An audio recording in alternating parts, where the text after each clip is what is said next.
What's up, guys? Welcome back to Bible Funk the Duns. Today we're in 2 Samuel chapter 23. So let's get started. All right. So this chapter, in my Bible, it's entitled David's Last Words. And so this is the last time we will hear from him. And it begins with a song that David wrote. And it's his final psalm. And it's only found in this book, in the book of 2 Samuel. And it's not with the other songs in the book of Psalms.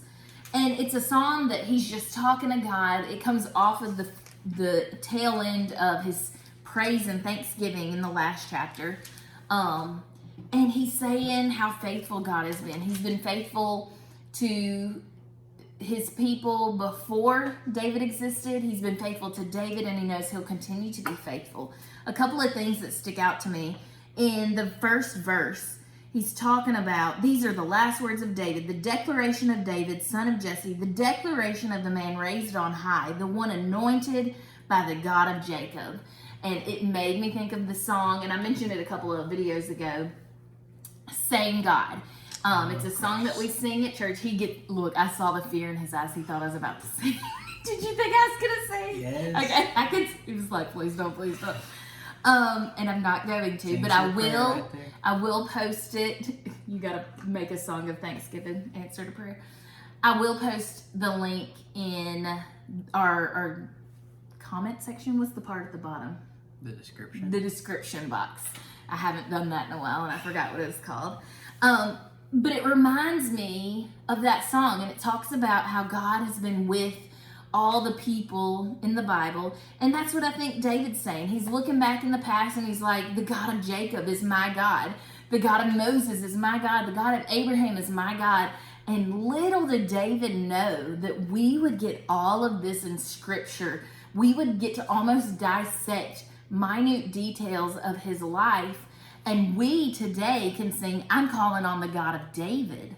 And so I think that's beautiful that God never changes. He stays the same, and all of those good characteristics and attributes that make up who God is, his faithfulness, his goodness, his graciousness, his mercifulness, all of those things are for these people, but they also are things that we get to know of God and he gives to us in our own lives.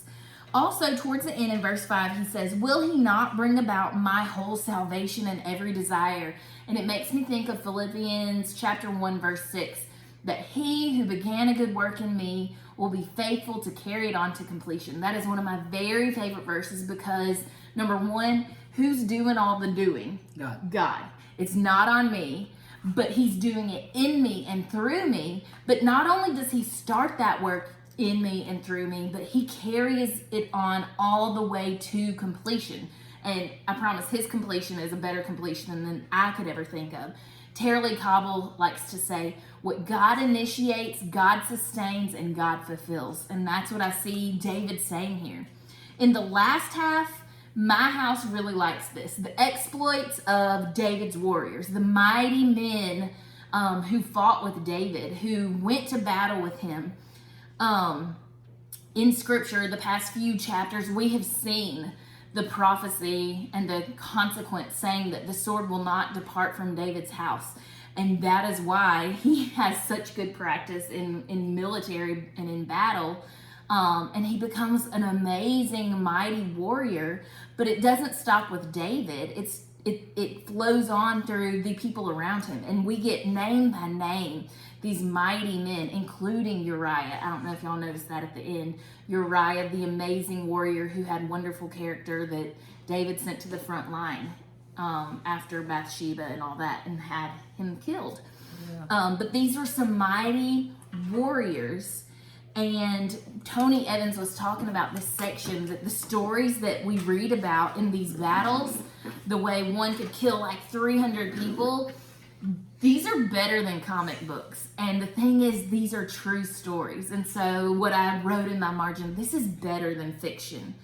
Warren Wiersbe says, why risk your life to defend a land of lentils and barley? Well, because it's the Lord's. In verse 11, it's talking about that. They're defending this field. And if you look in Leviticus chapter 25, verse 23, we will see in the law, that was worth defending. It belonged to the Lord, and if it matters to the Lord, it should matter to us. Jax's takeaway comes from this section. I think that's a good way to round us out for this really good chapter. Okay, so I really like the description of all of the people that surround David, because David has like 2 full books like about his life, 1 Samuel and 2 Samuel, obviously. And he's all up in the Chronicles, the history.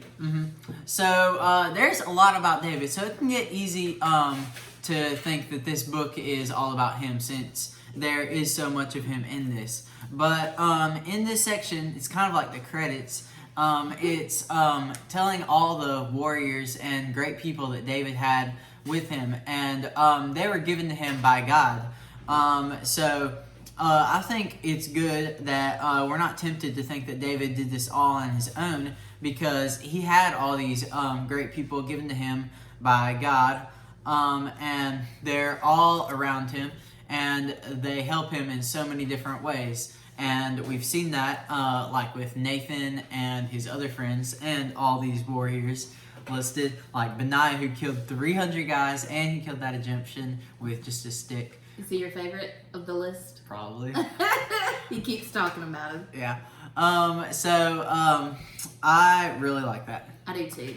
So we know that the way this is rounding out, we can see, and David also can see, that his strength isn't his own. It comes from God. His power isn't his own. It comes from God. His victories are not his own. They all come from God. So followers of the way know that everything they have, all the victories, all the help in life, it all comes from God. And we know to give God the credit and give God the glory and write him these psalms of praise and worship, and get your tambourines out and thanksgiving. All right, friends, thanks for joining us today. Tomorrow we finish this book. Tambourine shaking time. All right. No. Bye. But bye.